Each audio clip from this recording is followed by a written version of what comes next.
Ciao, noi ci siamo spastriato, tu? Anche io sono molto sfasseriato, molto stanco di essere solo.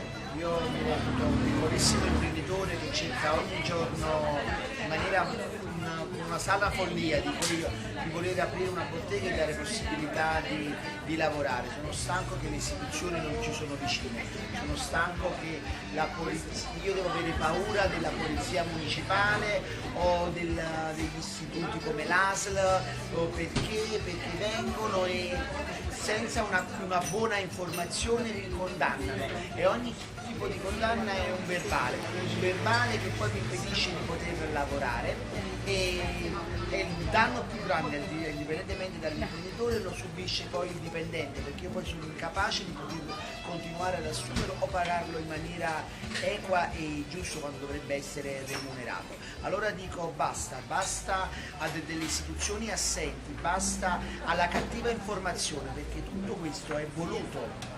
Quando un imprenditore decide di aprire un'attività, oltre ad avere paura della camorra perché ancora ci sta, oltre ad avere paura della possibilità della scelta imprenditoriale, ha paura delle istituzioni, ma stiamo scherzando, io sono spasseriatissimo.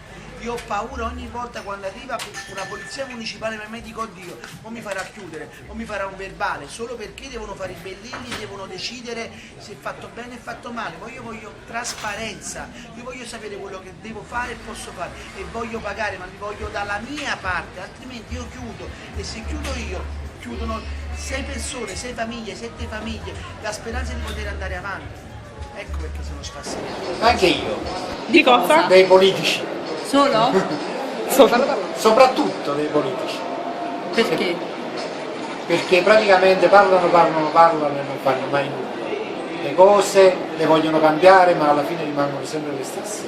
Io mi sono spaziato del troppo sviluppo che c'è a Napoli, la città cresce troppo, c'è troppa imprenditorialità, troppo forze lavoro che vengono impiegate, troppo senso civico, è una città troppo bella, quindi bisogna calmarsi, è bella la criminalità e soprattutto a me piace molto quando parcheggi la sera zona Baretti e vengono le persone 2 euro a piacere, è veramente un piacere dargliele. I delinquenti che stanno in giro, più delinquenti che persone per bene.